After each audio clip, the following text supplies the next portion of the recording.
Back to news. కేంద్ర మంత్రివర్గంలో చేరే విషయంపై ఎలాంటి ప్రతిపాదన లేదన్నారు ఎంపీ కవిత. మోడీ ఏడాది పాలనలో పెద్దగా సంతృప్తిగా లేదంటున్న కవితతో మా ప్రతినిధి సురేష్ ఫేస్ టు ఫేస్. కేంద్ర గ్రామీణాభివృద్ధి శాఖ మంత్రితో ఎంపీ కవిత గారు కలిశారు. తెలంగాణ అభివృద్ధి కోసం కేంద్ర ప్రభుత్వం చర్చలు జరుపుతున్న కవిత గారితో మనం మాట్లాడదాం. చెప్పండి, ఇవాళ మేడం ఇవాళ రూరల్ మినిస్టర్ని కలిశారు. మీరు ఇచ్చినటువంటి ప్రపోజల్స్ ఏ విధంగా ఉన్నాయి, వచ్చిన స్పందన ఏంటి?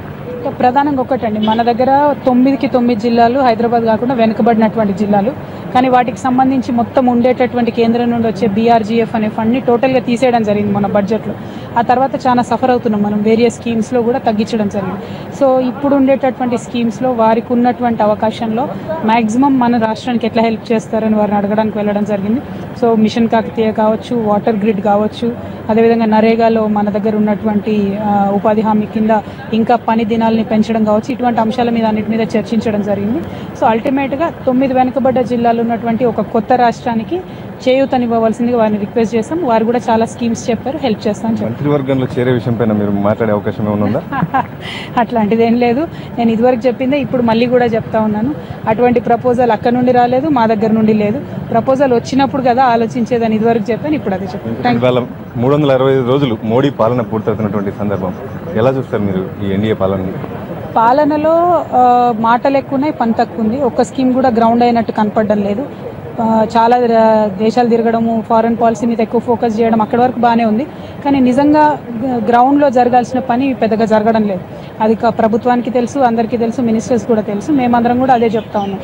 సో ఇంకా గ్రౌండ్ అవ్వాల్సిన ప్రాజెక్ట్స్ గ్రౌండ్ అయితేనే ప్రజలకు అసలు పాలన మీద ఒక అవగాహన వస్తుంది.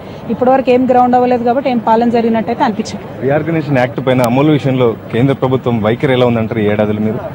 అస్సలు బాగాలేదండి. ఏ ఒక్క హామీ కూడా అమలు చేయడం కానీ, ఏ ఒక్క దాని మీద ప్రొయాక్టివ్గా ముందుకు రావడం కానీ, హైకోర్టు విషయంలో మేమంతా గొడవ చేసి ఇప్పటి వరకు నానబెట్టే వైఖరి. అంటే కేంద్ర ప్రభుత్వం అనేది ఒకటి డెసిసివ్గా ఉండాలి. రాష్ట్రాల మధ్య విభేదాలు వచ్చినప్పుడు వాళ్ళు కొంత నిర్మాణాత్మకంగా ఒక సీరియస్ స్టెప్ తీసుకొని చేయాలి, కానీ అటువంటి వైఖరి కనిపించడం లేదు. తెలంగాణ అభివృద్ధి కోసం ఇవాళ గ్రామీణాభివృద్ధి శాఖ మంత్రితో సమావేశమైనటువంటి కవిత రాష్ట్ర అభివృద్ధి లక్ష్యంగా ముందుకెళ్తున్నారు. సాయంత్రం నిర్మలా సీతారామన్తో కూడా సమావేశమవుతున్నారు. ఇటు మోడీకి సంబంధించి ఏడాది పాలన పూర్తయిన విషయంపైన టీఆర్ఎస్ పార్టీ తరఫున ఎంపీ కవిత అసంతృప్తిని వ్యక్తపరుస్తున్నటువంటి సందర్భం కనబడుతుంది. అలాగే మంత్రివర్గంలో చేరే విషయంపైన కేంద్ర ప్రభుత్వం నుంచి ఎటువంటి సమాచారం లేదు, టీఆర్ఎస్ పార్టీ నుంచి కూడా ఎటువంటి ప్రపోజల్ లేదనే విషయాన్ని ఆమె స్పష్టం చేశారు. కెమెరామెన్ అరుణ్తో సురేష్, ఎన్టీవీ, న్యూఢిల్లీ.